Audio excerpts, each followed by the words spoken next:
to get back from a flight and have people saying, "Oh, that was amazing. Thank you so much. That was incredible." And to be able to share this amazing part of aviation with other people is, like I said, that's what makes it worth doing. Welcome aboard the HiflyMedia podcast, dedicated to sharing the stories and experiences of the amazing people who make aviation happen. From pilots like me to engineers, air traffic controllers and others. I'll explore their personal journeys, the challenges they've faced and the triumphs they've achieved. My name is Damien and I'll be your host. Whether you're a seasoned aviation enthusiast or new to the field, I invite you to join me as we take off on this journey of discovery. Ladies and gentlemen, get ready for an extraordinary aviation experience as we embark on a thrilling new episode of the HiflyMedia podcast. Today I have the privilege of hosting Shawn Kelly, an aviation pioneer and the mastermind behind Paradise Seaplanes. With about 8,000 hours logged in the air, Shawn's expertise and passion have propelled him to new heights in the industry. So welcome, Shawn. Thank you very much for joining us, Shawn. I'm really appreciative of your time. My pleasure. Thanks for having me. I must confess, Shawn and I are sitting on the beautiful Sunshine Coast next to the Maroochy River. The sun is shining, but we are on a road, so there may be a little bit of background noise.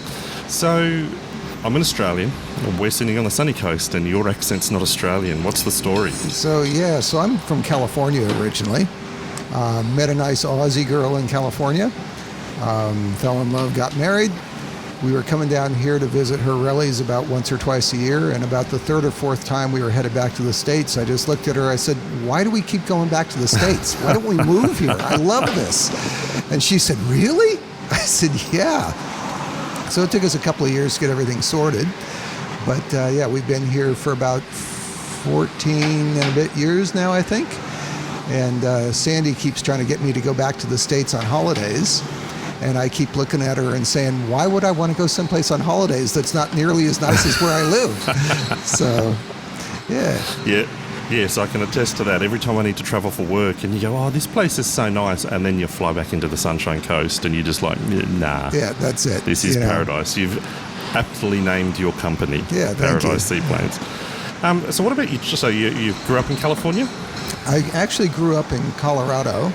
So I was born in California. My family moved to Colorado when I was about 6, and by the time I was about 21 or 22, I'd had enough for snow and cold and ice, and decided I was going to move back to California. Right. And And then, what was the pathway to you getting in the cockpit? Well, when I was a kid, I wanted to be a pilot. And when I was in high school, I went and talked to my guidance counselor, and she said to me, "There's no way you can be a pilot." I said, "Well, what do you mean?" She said, "Well, for one thing, you wear glasses, and you can't be a pilot unless you've got perfect vision." And I went, "Oh."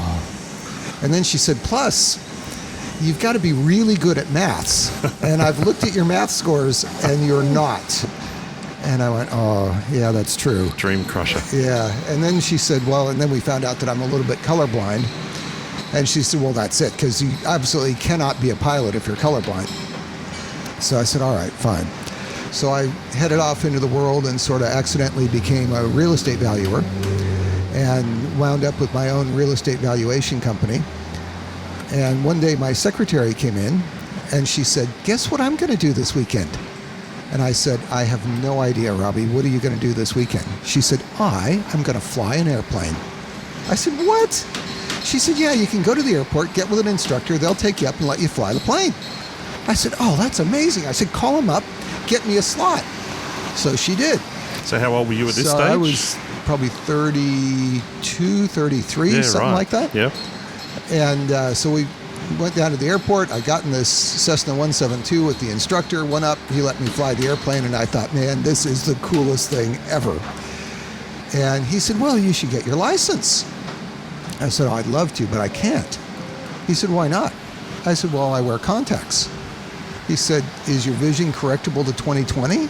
I said, "Yeah, it's 20/10. It's better than 20/20. He said, "Oh, that's fine." I said, "Well, I'm also not really good at maths." He said, "Can you do addition, subtraction, multiplication, and division?" And I said, "Yeah, all day long." He said, "Oh, that's all you need." So I said, "Well, I'm also a little bit colorblind." He said, "Well, you might not be able to fly at night." Really? That's it? He said, yeah. I said, sign me up. And so my plan originally was I was going to take one lesson a month because, time, money, all that kind of stuff. Yep. And I thought, all right, well, it's going to take me forever and a day to get my license, but at least I'm working on it, right? And worst case, once a month I get to go flying. So that was my plan. We're going to go do once a month. So first lesson I came in, did the lesson, went, oh, that was so cool. Maybe I could do this every 2 weeks. So we set an appointment for 2 weeks. And came in for my second lesson and went, man, this is just awesome. Maybe I could do this once, twice. Okay, definitely not more than 3 times a week. And just became obsessed. That's awesome. So I started flying 3 times a week, got my private license, eventually went on and got my commercial multi-engine instrument rating, instructor rating, tailwheel endorsement, everything I could do. The whole box and dice. Yeah. That's so cool. So eventually wound up owning a flight school. So Wow. I opened a flight school with the guy that taught me to fly tailwheel. Yeah. Which was really awesome. And that was in California? That was in California. What airport were you flying out of? Not that I'm going to know.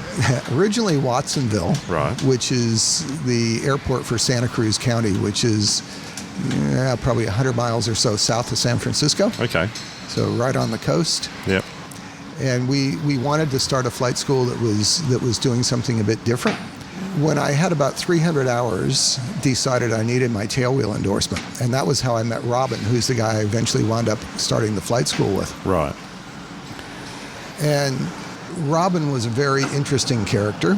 He was going to teach me to fly tailwheel in a J3 Cub. So after a bit of ground instruction on how to even start the damn thing, because no starter or anything, so you got to learn how to hand prop safely and do all that. Finally get this thing started, get in, and I don't know if you're familiar with a Cub, but it's tandem seating, so front and back, and the pilot actually sits in the back seat. Right. So we jump in the airplane, I climb in the back, start to taxi out, and I'm weaving back and forth trying to see where I'm going. Yep. Finally get this, put the throttle forward, more weaving back and forth as we try to get the tail up and get the airplane airborne. Get airborne, and as I get airborne, I realize that Robin is about 4 feet wide, and the few instruments that there are in a Piper Cub are on the panel in front of the guy in the front seat. Yeah. And I realized I couldn't see any of the instruments.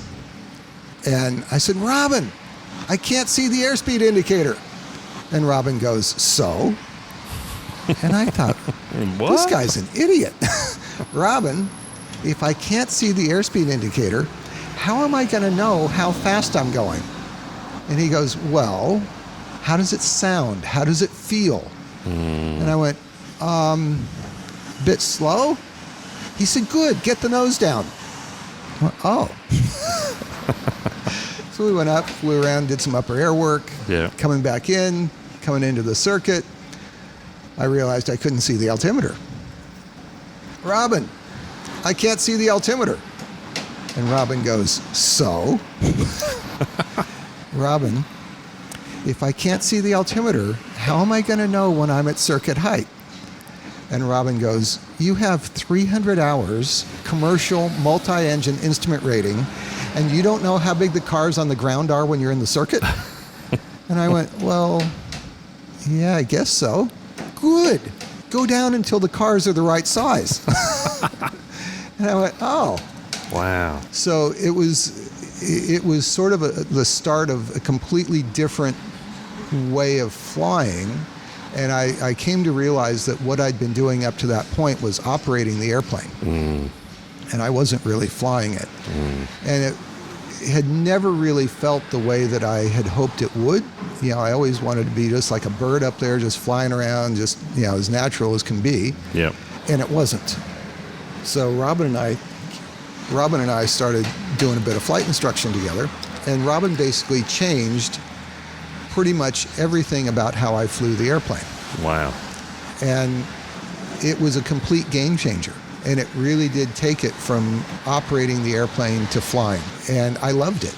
And so one day we were talking, and Robin was saying that his experience had been very similar to mine, except he had 700 hours commercial multi-engine instrument rating when he learned to fly tailwheel. And his friend Paul King, well, he wasn't a friend at the time, but had become one since. Paul King had taught him all these things. And I said to Robin, I said, man, how good would it have been if we'd have learned this stuff from the beginning, right?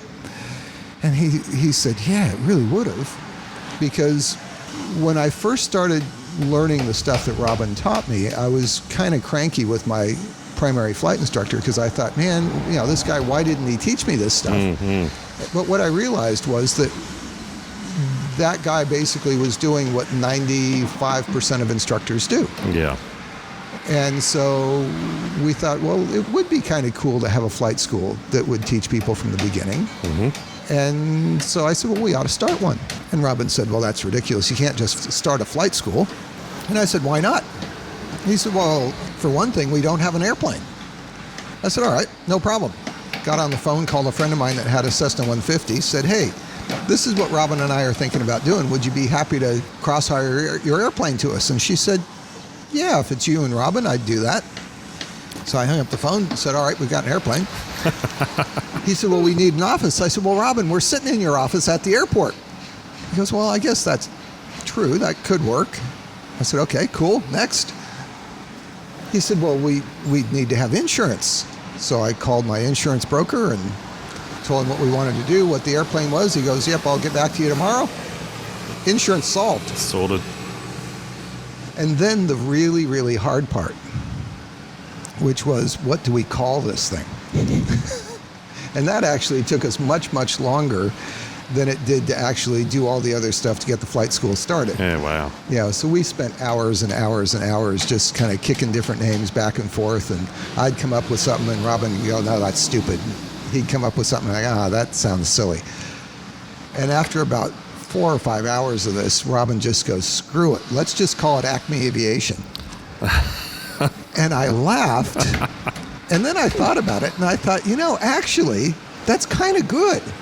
Because at the time, phone books were still a thing. Yep. So obviously, Acme is going to get you close to the beginning. Close to the front. The actual, the word is sort of a 1940s-ish feel to it. Yep. 30s, 40s feel. And that's the age of aviation that Robin and I both really loved. I mean, Right. we just loved that golden age of aviation and the tailwheel airplanes and all that kind of stuff. So I thought, yep, that works. The actual meaning of the word is the high point or the pinnacle. And I thought, well, that's good. And then the final thing, obviously, is Wile E. Coyote and the Roadrunner. That's all I thought of. Which is, so that means that every time somebody hears the name, they get a smile. Yeah. And they remember the name pretty easily because, Wile E. Coyote. Yeah. And so I thought, heck with it, let's do it. Let's call it Acme.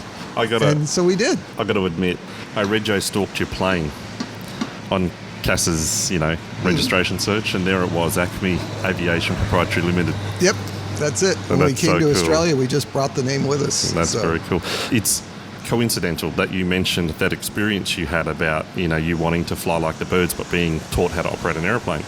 In my interview, I talked to Paul Strike, and then I talked to one of his instructors as well, Gregory, and it was off the mic. Gregory and I were talking, and we were talking about, because I'm at about 300 hours and I've done very similar endorsements that what you did by that point in time.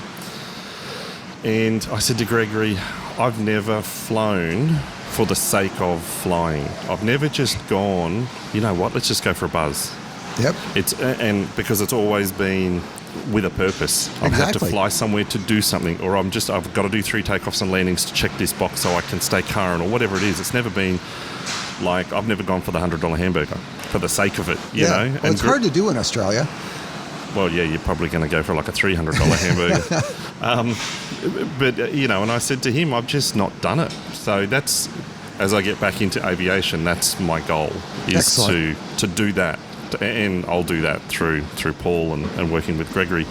My path at the moment will hopefully eventually take me to an instructor's rating. That's where I want to go. I'm edging up to 50, and I'll ride that wave out on the way out. So interesting to hear that. Kind of reinforces that to me, that, hey, that's a good thing.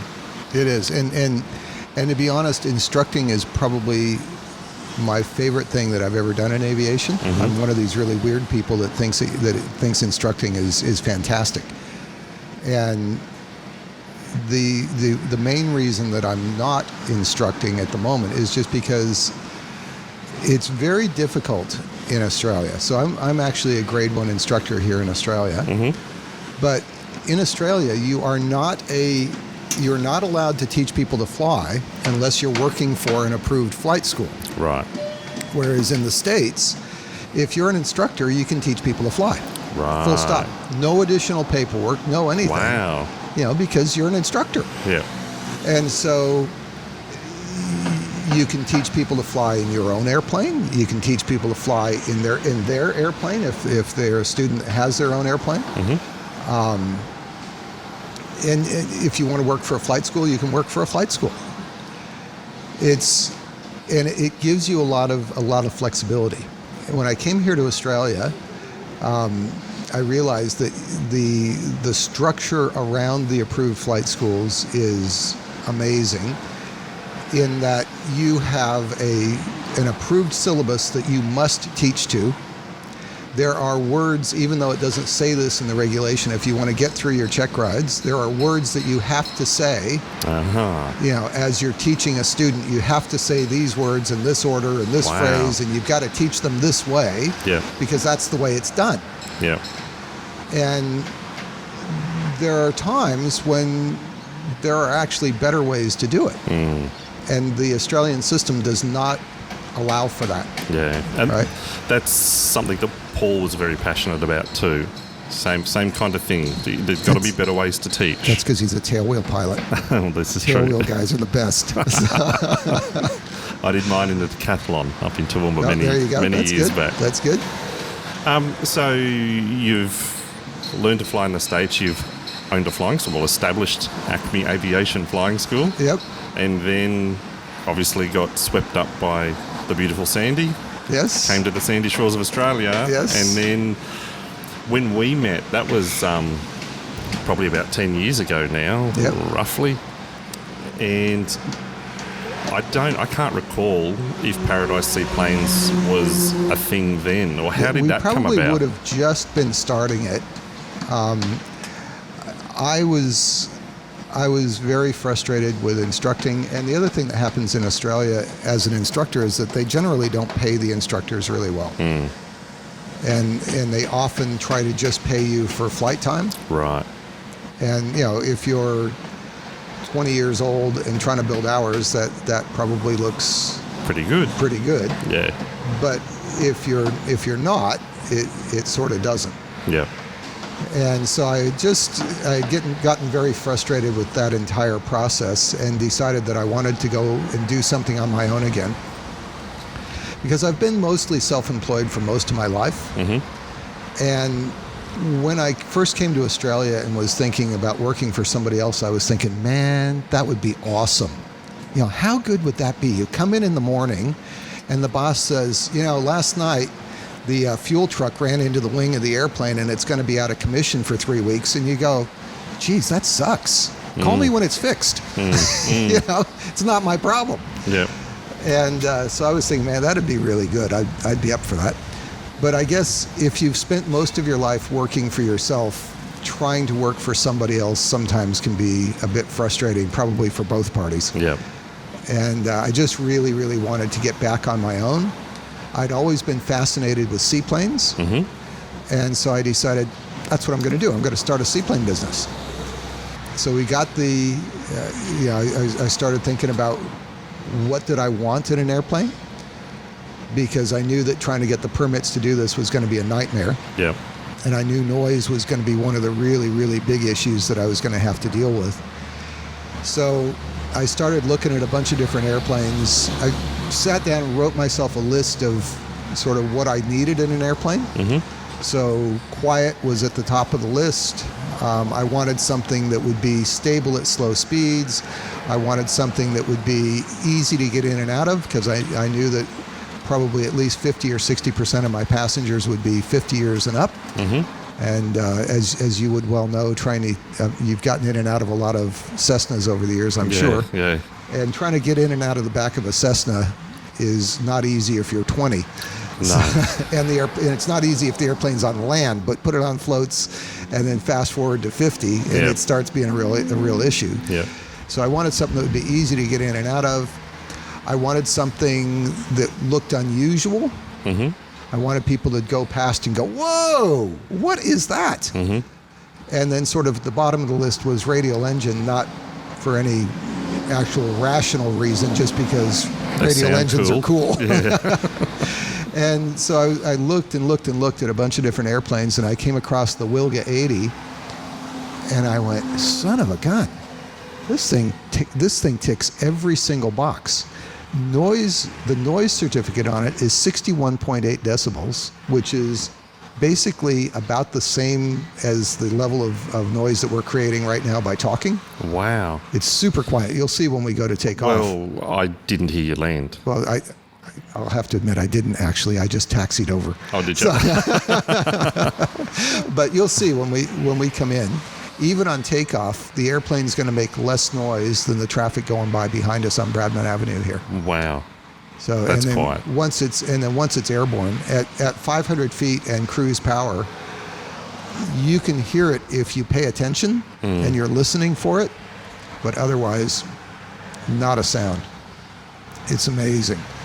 And it's obviously an unusual looking aircraft. The entire side opens up, so ingress and egress is actually very easy. Mm-hmm. There was an STC to put it on floats, so that was really good.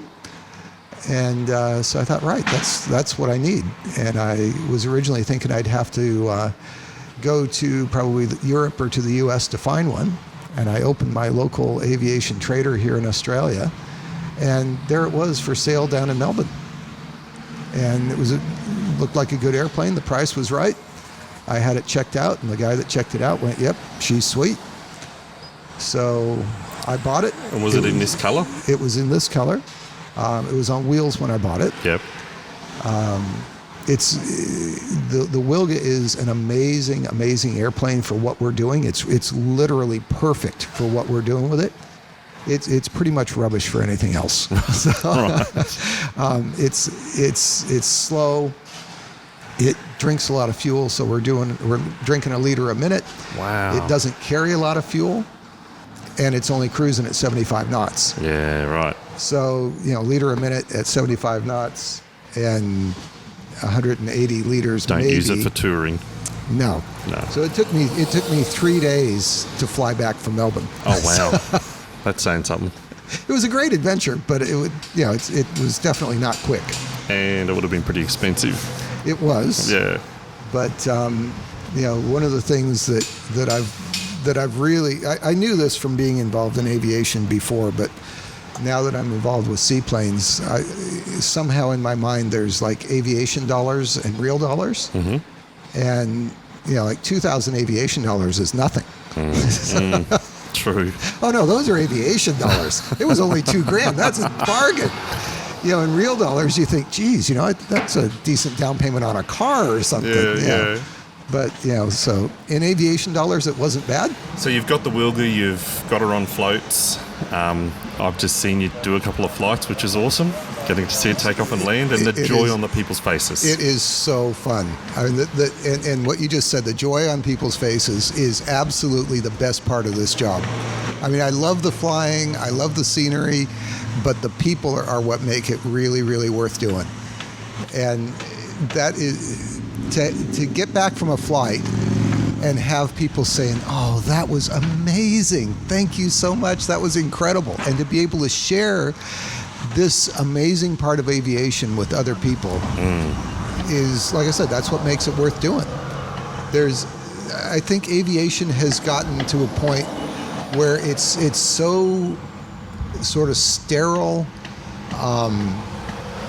Airplanes live behind fences with security and barbed wire and so this is sort of like having an airplane out in the wild. Yeah. And it's awesome to see people's reactions even just on seeing the airplane, where they'll come up and they'll look at it and, oh wow, do you mind if I take pictures? No, go for it.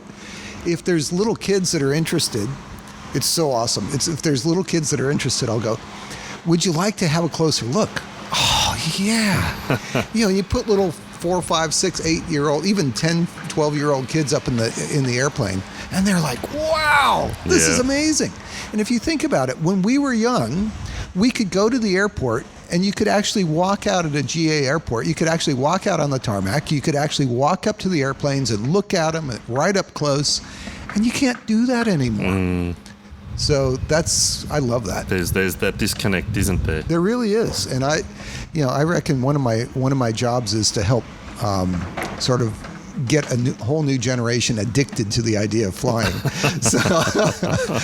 So it's sort of a good place to start that. And I've obviously been around flying.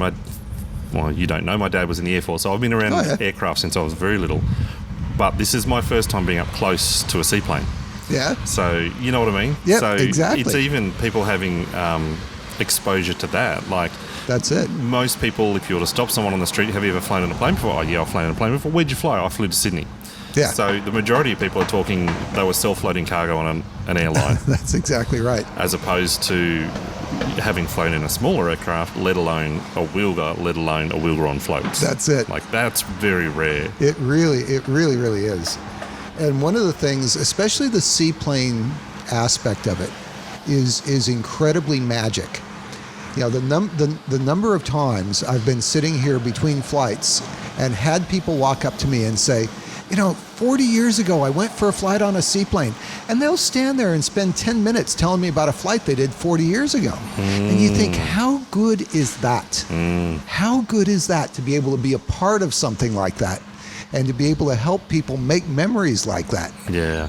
And this makes such an awesome gift as well.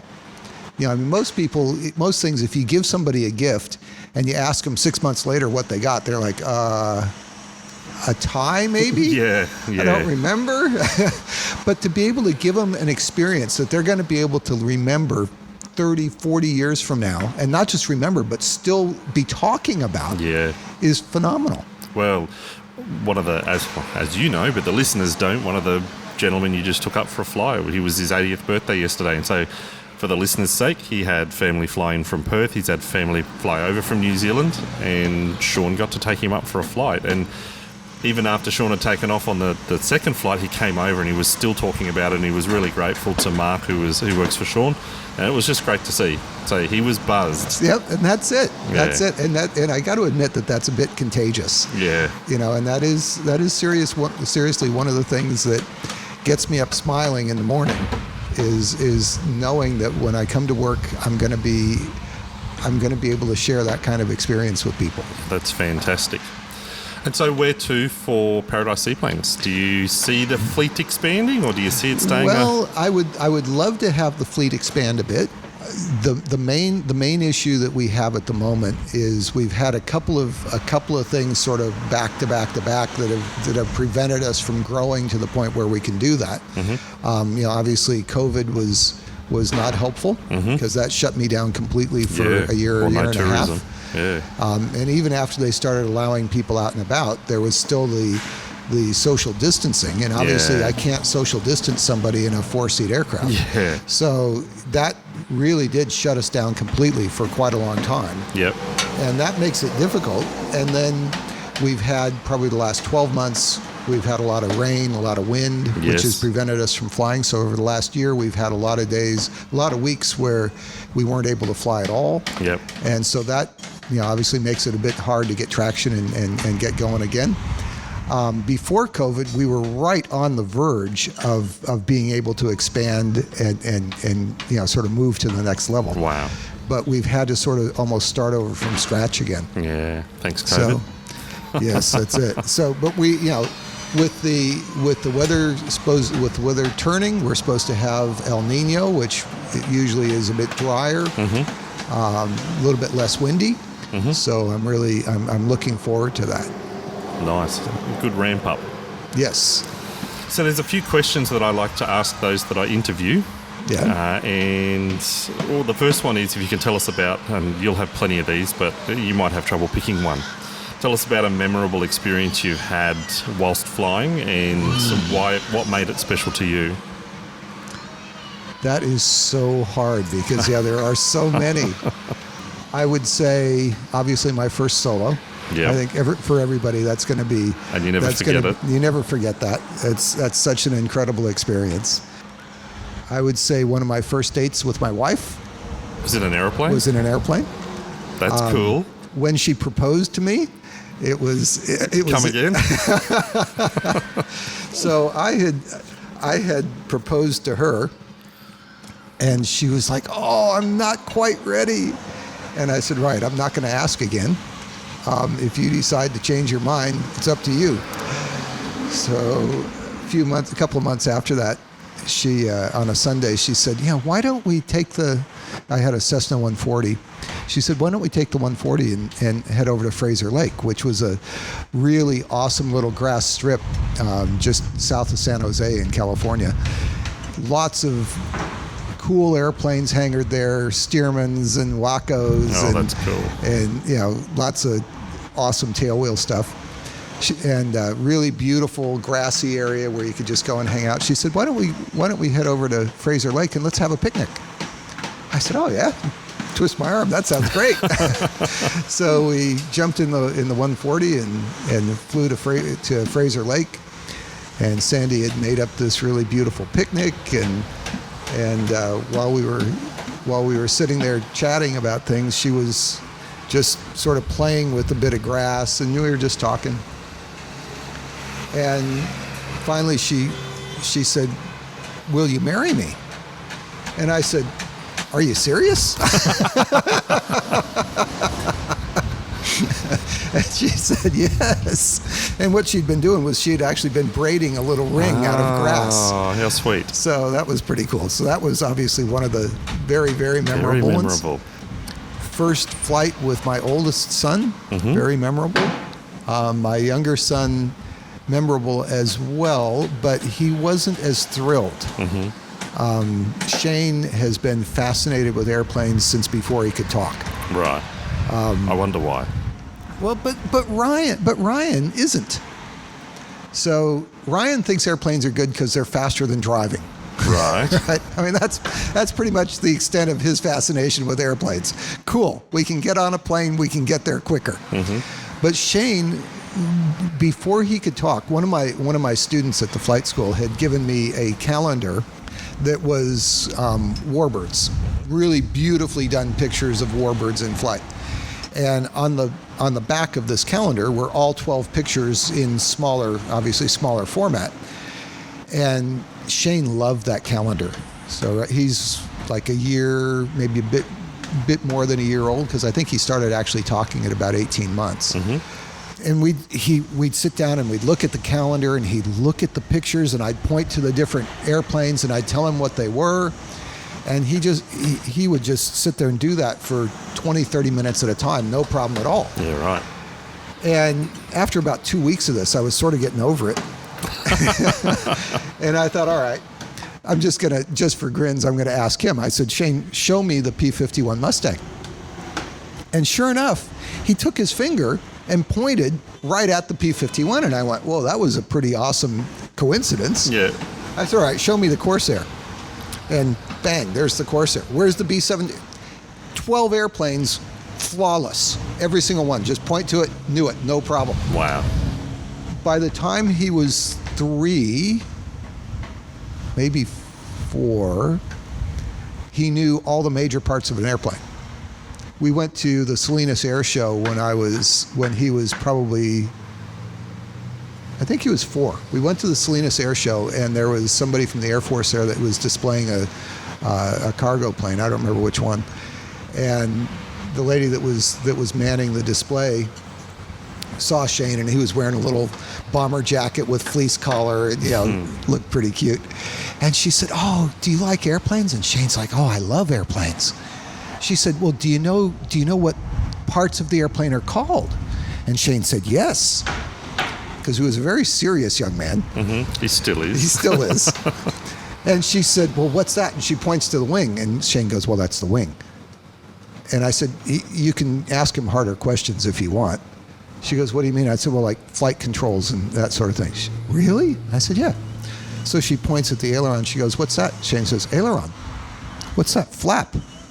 What's that? Fuselage. What do you call the whole back part of the airplane? Empennage. Vertical stabilizer, horizontal stabilizer, elevator, rudder. No problem at all. So he's been absolutely fascinated with airplanes his whole life. But Shane or Ryan, not so much. Not so much. And we were talking a bit before we started recording. Shane's currently working his way either into the Australian Defence Force or the US Air Force as a pilot. Correct. He's working currently on getting into the Australian Defence Force. He's applied to the Australian Defence Force Academy. Mm-hmm. And so far he's gone through his first couple of interviews and tests. And the last test was the aptitude test. And they said, yep, you qualify to be a pilot from the aptitude perspective. So he's got to have an interview with the people from ADFA coming up on the 30th. Mm-hmm. And then if that goes well, then he's off to Canberra. That's awesome. So, really excited for him. Well, we'll closely watch him. I've had a chat with Shane, and he's more than willing to have a chat with me. Yep. So I'll keep an eye on that progress and see which way he goes. Awesome. That's so cool. What's one of your most fear-filled flight experiences? Or maybe memorable for the wrong kind of reasons? Let me explain it this way. I have a friend back in the States named Nick Nicholson. Nick. And we were talking one day, and he said that he had been at a party where this guy was regaling the other guests with all of these death-defying, really scary things that he'd done as a pilot. And after he'd told a bunch of stories and kind of wandered off and done something else, some of the people knew that Nick was a pilot, and they came over and they said to Nick, they said, so have you got any experiences like that? And Nick went, no, not really. He said, that other guy, he's a member of the He-Man Macho Flying Club. I'm a member of the Wussy Little Freddy Cat Flying Club, and we don't do that kind of stuff. So I tend to align much more closely with Nick than I do with the other guy. I can relate to that. So I try really, really, really hard to not do things that would put me in that kind of a situation. So, honestly, I can't think of any where I've really been scared in the airplane. Well, that's good. That's good. Yeah. No, very good. This is a question that'll get rolled eyes at me, I'm sure, time and time again. If you were given an expense-free opportunity to be endorsed on any airframe, what would it be and why? I think a G5. Gulfstream. Gulfstream G5. Very nice. Just because that's something I could never actually do in real life. I have always thought they were one of the most beautiful aircraft ever designed. They're just fantastic. They are beautiful. And the only thing that I would consider doing other than what I've done all along in aviation would be to do something, to do that type of flying, possibly corporate. Yeah. I think that would be interesting. Yep. I got to sit in a G5 at Avalon back in 2013. And it was just next level. Like, everything was next level. Yeah. Very, very nice. So, okay, that makes sense. Yep. Very different to the Wilga. It is very different than the Wilga or a J3 Cub. Yes. I do need to come back. I'll circle back on a question later on about the Wilga. Yep. What advice would you give someone starting out in aviation? What would you recommend to them that they should be doing, maybe when they're looking for someone to fly with, or what type of flying? What advice would you give them? Well, the first thing I would say is to not let anybody talk you out of it. Like the eyesight or... Yeah. Because it truly is the best job in the world. Mm-hmm. It really is. So I would say don't let anybody talk you out of it. But I would also say be aware that it's not easy to get into. Mm-hmm. Right? So you've got to, you're going to hit a lot of hurdles, and the main thing is to not give up. And when you're in the process of learning to fly, don't give up. Mm-hmm.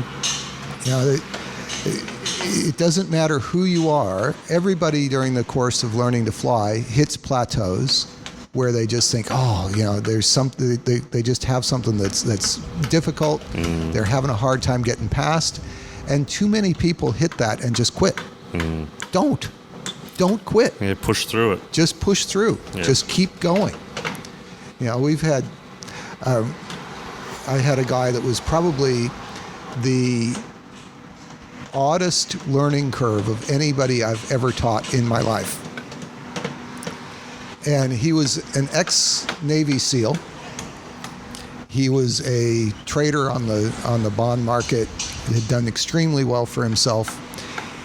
At about the age of 50, he decided he wanted to fly. Right. And he came to our flight school, and he originally actually started flying with Robin. And Robin is one of my favorite people in the world, but patience is not one of Robin's best things. So he started teaching him to fly, and we got to the point where he was trying to teach him to land, and he just was not getting it. And Robin came in and said, "We're going to have to fire him." I said, "What do you mean?" He said, "We're going to have to fire him. He's just not getting it." I said, "But does he want to quit?" "No, but he's just not going to get it." I said, "Robin, just give him time. I think he will." Well, he's an ex-SEAL. So one of the things that you know if somebody's ex-special forces is that quitting is not really high on the list of their abilities. They've been through buds. Yeah. So I've got a good friend here in Australia who was a parajumper in the Air Force in the U.S., which is the Air Force version of Special Forces. Right. And he said the main way that he got through training was just that he was too stupid to quit. Right. So he just kept going. Yeah. And so I said, "Look, I'll take over training him." And so I started flying with him. And, most people, as time goes on, they get a little bit better. Maybe they plateau out a little bit. Maybe they go down a little bit, but then they start going back up again. This guy, flight after flight after flight, there was no change at all. Wow. None. He didn't get any better at all.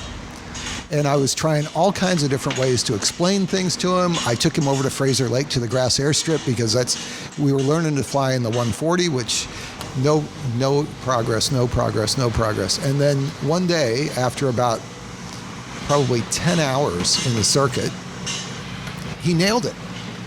Just absolutely perfect landing. I said, "Man, that was perfect. Do that again." So he took off, came around, he did it again. Just clicked. And just every single landing after that was perfect. And so the other things I taught him in the airplane followed the same trajectory. No improvement, perfect. Right. And so when he finished with me and got his private license and decided he wanted to do his instrument rating, I turned him over to a friend of mine that teaches instrument rating, and I explained to him, this is how this guy learns. And after a couple of weeks, my friend came back to me and went, "You're right."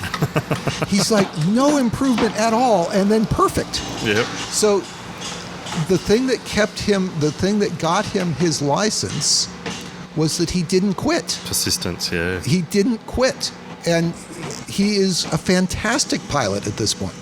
Part of being a flight instructor, one of the things you do for people is you do flight reviews. Mm-hmm. So I've had the opportunity to fly with people with all kinds of different levels of experience. And I have flown with people that, I soloed in 3 hours, back in just before WW2. And, I'll be damned if they don't still fly like they've got 3 hours. I've flown people that soloed in 3 hours that fly beautifully. I've flown people that took 60 or 80 hours to get their license. And some of them fly like rubbish and some of them fly beautifully. So I've never seen any correlation between how much time it takes you to solo, how much time it takes you to get your license, and how good of a pilot you eventually wind up being. Mm-hmm. So again, my main thing would be, if it's something you want to do it. If it's something that you've wanted to do for years and have put off and you think you're too old, you're not. Mm-hmm. One of the guys that I did a flight review for was 77 years old. And, we did the ground portion of it, a bit of chatting, got in the airplane, went up, and this guy flew beautifully. And I asked him, I said, "So how long you been flying?" And I was expecting, WW2, I was a Corsair pilot. Yeah. And he goes, 2 years? So this guy learned to fly at 75 years of age and flew beautifully. So, like I said, if you think you're too old, you're not. Yep, never too late. It may take you longer. You know, that old saying that you can't teach an old dog new tricks. That is not true. You can. It just takes longer. You know, if you're 50 or 60 and you want to learn to fly, you are not going to do it in the minimum number of hours. I'm sorry, you're not. But you will do it, and do it well if you stick with it. That's fantastic advice. Absolutely fantastic. So a question I wanted to ask, there's a pretty famous Wilga. Yes. Draco, awesome. That was going to be my question. What do you think? I can't remember the chap's name. It's Mike Patey. Mike Patey, that's it. Mike Patey is amazing.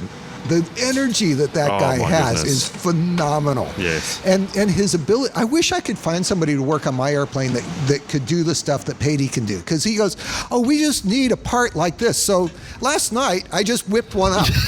You know? Yes. You know? Him and his brother. Yes. Yes.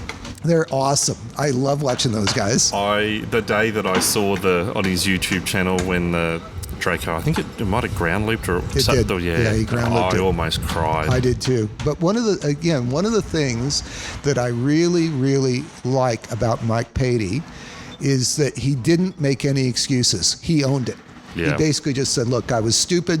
I made a bad decision, and I'm just glad that it didn't cost me or my wife my life." Yeah. And we can rebuild the airplane. Yeah. He said, but it was totally on me. The entire reason that we had that was because of what I did. The other thing I love about Mike Patey and seeing him since then is just been his attitude. Like, it didn't stop him. No. It's that same persistence and That's determination. Right. That's right. Yeah. Yeah, he just, and the stuff that he did with that airplane was just phenomenal. Well, like I mentioned earlier, being here today and seeing the Wilga, and I'm sitting there thinking, Mike put a PT6 on the front of that. Having flown a Caravan, it's a bit bigger than a Wilga. It is. And to put that engine on that little plane, no wonder it can almost stand on its prop. Yeah, well, he was getting, 3,000 or 4,000 foot a minute rate of climb out of it. Insane. And cruising at 100, he was doing 180 knots true at 20-something thousand feet on oxygen. In a Wilga. Which just cracked me up. Well, actually, there's a question. So, 100, what's the VNE on the Wilga? This one I think is 95 knots with the floats on it. So he must have had a whole lot more modification going on to allow to do that. Well, he did, and he also didn't have floats. Yeah, I know his fuel tank undercarriage. Yes, exactly. So yeah, he did do a bunch of modifications, but keep in mind that was 180 knots true. Right. So, at 20,000 feet. Yeah. So his indicated would have been a lot further south of that. Yeah. True. Well, that's cool. I just wanted to get your take on that. Yeah, no, I thought that was such an awesome airplane, and I just about cried when he crashed it. Yeah, yes. Well, thanks so much for coming on the podcast. Absolutely, my pleasure. Thanks for having me. It's been fantastic to interview you. You're a very humble man, because I asked you about Paradise Seaplanes and you didn't even mention that you've won the Traveller's Choice Award 3 years in a row. We have. TripAdvisor has ranked us in the top 10% of experiences worldwide for the last 3 years in a row. So yeah, we are very proud of that. That's pretty incredible. My other understanding, because I did a bit of stalking, research, is that you own the only float plane converted Wilga in the Southern Hemisphere. As far as I can tell, Wilga 80. There's a Wilga 2000 on floats down at Lake Macquarie. Right. Okay. But so Wilga 80? Yep. As far as I can tell, I've looked and there's not very many of them.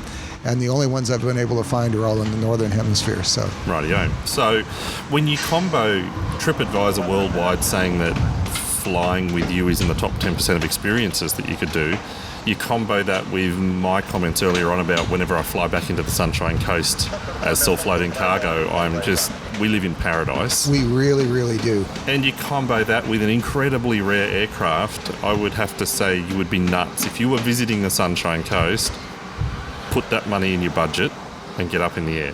Thank you. I would agree with that, obviously. I'm going to have to put my money where my mouth is and do the same. That would be awesome. We'd love to take you up. And where can people find you on the internet if they are planning a trip here? ParadiseSeaplanes.com. or paradiseseaplanes.com.au. Either one will get to us. And obviously you're on the socials. We're on Facebook. We've got a fantastic social media person that does a great job of getting all kinds of cool posts up there. So have a look at that. Yep. We're on Instagram, and we may even have some stuff on TikTok at this point. Okay. So you'll find out. So if nothing else, follow on the socials, and then when you come to Paradise here on the Sunshine Coast, you can come fly with us. Make it happen. We would love to have you. Thanks so much, Shawn. Absolutely, my pleasure. As this thrilling episode draws to a close, I hope you've been inspired by Shawn Kelly's incredible story. From overcoming challenges to realising his dreams, Shawn's journey reminds us that with unwavering perseverance, the sky is never out of reach. Whether it's defying expectations or starting a venture like Paradise Seaplanes, Shawn exemplifies the spirit of exploration and the limitless possibilities that lie within our grasp. So spread your wings and chase your own aspirations, knowing that the sky is yours to conquer. Join us next time for more fascinating discussions. Subscribe now on your favourite podcast platform, and if you'd like to help out, feel free to leave a review. That'll help spread the word. Alternatively, you can listen to the podcast on the HiflyMedia YouTube channel. Music for the podcast is titled Dance With Me by Asher Lee, available at upbeat.io. The HiflyMedia podcast, uncovering the people and passion behind aviation, one story at a time.